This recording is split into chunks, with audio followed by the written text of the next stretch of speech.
The story of what happened to the Kikuyu men who captured and betrayed Kenya's maumau hero Dedan Kimathi is one that sounds like a movie from the beginning to the end. It begins at 4 a.m. in the morning on October 21st, 1956. Kimathi is caught by a battalion of Kikuyu police officers serving the Mzungu government. 2 weeks later, on November 5th, a total of 500 sterling pounds, a huge amount in 1956, is distributed to the men responsible for the capture of Dedan Kimathi. The bounty was distributed in a special ceremony in Nyeri by Special Commissioner for Kikuyu, Embu and Meru districts, Mr. C.M. Johnston. The reward in the form of post office savings books was divided between the 9 members of the patrol which captured Kimathi, 6 members receiving 25 pounds each. Tribal policeman Dedan Kimathi, who shot and wounded Kimathi, received 150 sterling pounds, and Jogingatia, who was present and assisted Ndirango throughout the operation, got 75 pounds. Karundo Wamugo, the leader of the operational patrol who took charge, was presented with 50 euro. The remaining 75 was donated for a bean feast for all tribal police and tribal police reservists in northern Tetu location. Speaking in Kiswahili to 300 tribal policemen who marched into position in front of the provincial office with their own 5 drums and bango bands, the special commissioner said that since the day Dedan Kimathi ran away into the forest until the day he was captured, 4 years had elapsed, and those years had been a great loss and trouble to the Kikuyu people.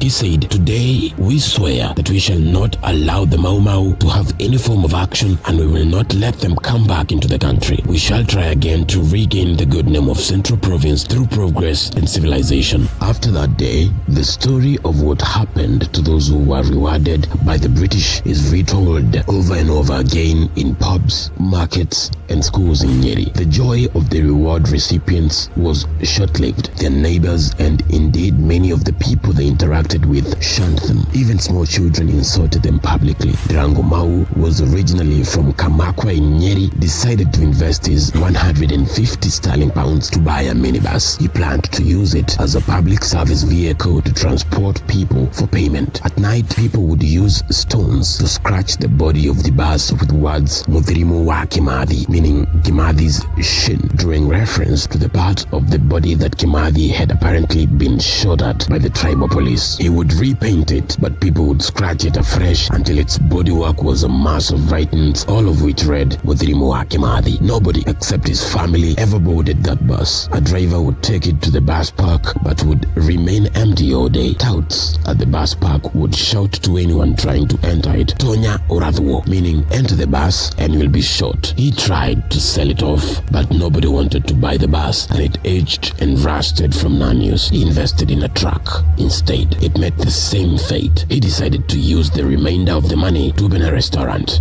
Again, people began painting the famous words on the walls of his restaurant, "Mudhirimu wa Kimathi." Nobody entered that restaurant, not even his fellow home guards. Ndirango, in desperation at the stigmatization, changed his name so that strangers would not recognize him, but to no avail. He was shunned and pointed out as a traitor for the rest of his life. After independence, Ndirango was always on the radio asking the government to help him. The rest of the team that had received 25 pounds each invested jointly and bought a lorry. The lorry met the same fate as Ndirango's bus, with people quick to scratch Mudhirimu wa Kimathi into its body. They too could not find work, neither could they find a buyer for their lorry. Their children and grandchildren are ostracized till today. To date, when drunken people pass outside the homes of the people who are paid by the British colonialists for shooting Kimathi Dedan, they always shout, "Mutikile twambe tuhetuke guku kwangati," keep quiet until we pass the home of the guards. The drunkards will walk past quietly and restart their drunken racket as soon as they pass the home guards' home. But Ndirango was no ordinary man. He was the man who, on 21st October 1956, shot freedom fighter Dedan Kimathi, and his life changed forever. For close to 29 years, he had remained silent, living off his years under a cloud of resentment and shame that he had also transferred to his children. He had been shunned and pilloried by local villagers for shooting the man who held a special place in Kenya's history. His children had been treated as outcasts in schools, and his family had lived on a small piece of land under a cloud of suspicion and shame. Dedan Kimathi joined the Kenya Land Freedom Uniform Army, also known as the Maumau, in 1950, and he was in charge of oath administration. After a relentless campaign to capture Kimathi and his insurgents, the British colonial government's tribal police captured him alone on October 21st, 1956. A court presided over by Chief Justice O'Connor and with an all-black jury of Kenyans sentenced Kimathi to death while he lay in a bed at the General Hospital in Nyeri. His appeal was dismissed and the death sentence upheld. In the early morning of 18th February 1957, he was executed by hanging at the Committee Maximum Security Prison. He was buried in an unmarked grave, and his burial site remains unknown to this date. The British government has never released classified information about his death despite international appeal.